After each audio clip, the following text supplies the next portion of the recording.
नमस्कार। अक्सर ये सुनने को मिलता है, यार टाइम ही नहीं है। ये एक ऐसी लाइन है जो हम सब ने कभी ना कभी जरूर बोली है। लेकिन क्या हो अगर ये कहा जाए कि ये एहसास ही हमारी सबसे बड़ी गलतफहमी है? आज हम इसी गलतफहमी को तोड़ेंगे और देखेंगे कि अपने समय के मास्टर कैसे बने। कभी ऐसा लगता है कि दिन शुरू होते ही खत्म हो जाता है। सुबह होती है और बस पलक झपकी और रात हो गई।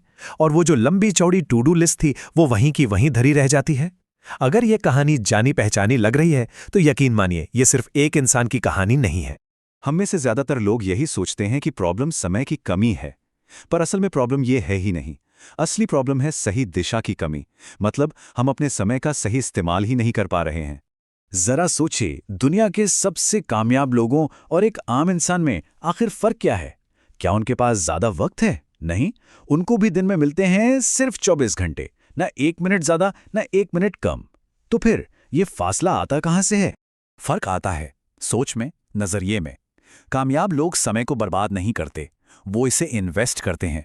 वो हर मिनट को एक कीमती सिक्के की तरह देखते हैं, जिसे सही जगह लगाना जरूरी है ताकि भविष्य में उसका एक शानदार रिटर्न मिले। तो अपने इस बेशकीमती समय को सही जगह इन्वेस्ट करने का पहला कदम क्या है? इसके लिए हमें चाहिए एक गाइडिंग कंपास, एक ऐसी चीज जो हमें सही रास्ता दिखाए। जरा एक ऐसे इंसान के बारे में सोचिए जिसका कोई लक्ष्य ही नहीं है, कोई मंजिल नहीं है। उसकी हालत बिल्कुल वैसी ही है जैसे समंदर में एक जहाज बिना किसी दिशा के भटक रहा हो। वो चल तो रहा है, लहरें उसे कहीं ना कहीं ले जा रही हैं, लेकिन वो पहुंचता कहीं नहीं। एक साफ सुथरा लक्ष्य ही हमारी जिंदगी के जहाज को सही बंदरगाह तक लेकर जाता है। अच्छा, जब मंजिल तय हो जाए तो अगला सवाल यह है कि वहां तक पहुंचे कैसे?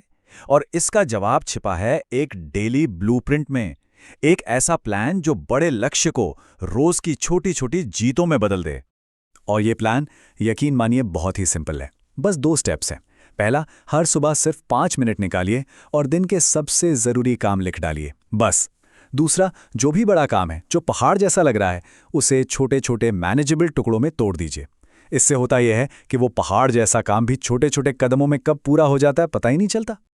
लेकिन 1 मिनट, बड़े अच्छे अच्छे प्लान्स के बावजूद एक चोर है जो चुपके से आता है और हमारा सबसे कीमती खजाना यानी हमारा वक्त चुरा ले जाता है।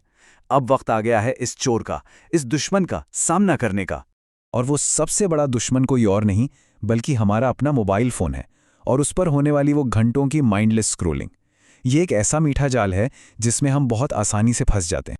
कहानी हर बार एक जैसी होती है। हम सोचते हैं चलो बस 5 मिनट फोन देख लेते हैं, सिर्फ एक छोटा सा ब्रेक है ना। और देखते ही देखते वो 5 मिनट कब 1 घंटे में बदल जाते हैं, हमें खुद पता नहीं चलता। यही तो इस जाल की सबसे बड़ी खूबी है। तो सवाल यह है कि इस दुश्मन से लड़ें कैसे? देखिए, तरीके बहुत सीधे हैं। पहला, जब काम कर रहे हों तो फोन को नजरों से और पहुंच से दोनों से दूर रखिए। दूसरा, सोशल मीडिया के लिए एक टाइम फिक्स कर लीजिए। और सबसे जरूरी बात यह समझना होगा कि हर वो चीज जो लक्ष्य से ध्यान भटकाए वो दुश्मन है, और दुश्मन को ना कहना सीखना ही पड़ता है। अब एक और दुश्मन है जो बाहर नहीं, हमारे अंदर ही बैठा है। यह है चीजों को कल पर टालने की आदत। चलिए देखते हैं कि अभी की ताकत को कैसे इस्तेमाल किया जा सकता है। हमारे सपनों और असलियत के बीच अगर कोई सबसे बड़ी दीवार है तो वो इसी टालमटोल की आदत की है। जिस पल हम कल कर लेंगे की जगह चलो अभी करते हैं को अपना लेते हैं, समझ लीजिए जीत की तरफ पहला कदम उसी पल बढ़ जाता है। तो चलिए अब इस पूरी बातचीत के आखिरी हिस्से पर आते हैं। यहां हम समय को एक बिल्कुल नए नजरिए से देखेंगे ताकि हम इसकी असली कीमत समझ सकें। बस इस एक सच को हमेशा याद रखिए, एक बार जो समय हाथ से निकल गया वो लौटकर कभी नहीं आता। खोया हुआ पैसा दोबारा कमाया जा सकता है, नए मौके भी मिल सकते हैं, लेकिन गुजरा हुआ एक पल भी कभी वापस नहीं लाया जा सकता। आज हम अपने समय का जो बीज बो रहे हैं, कल कामयाबी का पेड़ बनकर वही खड़ा होगा। आज का सही इन्वेस्टमेंट ही कल का बड़ा इनाम है। तो आखिर में बस एक ही सवाल बचता है, हमारी असली दौलत यानी हमारा वक्त, आज हम उसे कहां लगा रहे हैं, कहां इन्वेस्ट कर रहे हैं? क्योंकि इस सवाल का जवाब ही ये तय करेगा कि हमारा आने वाला कल कैसा होगा।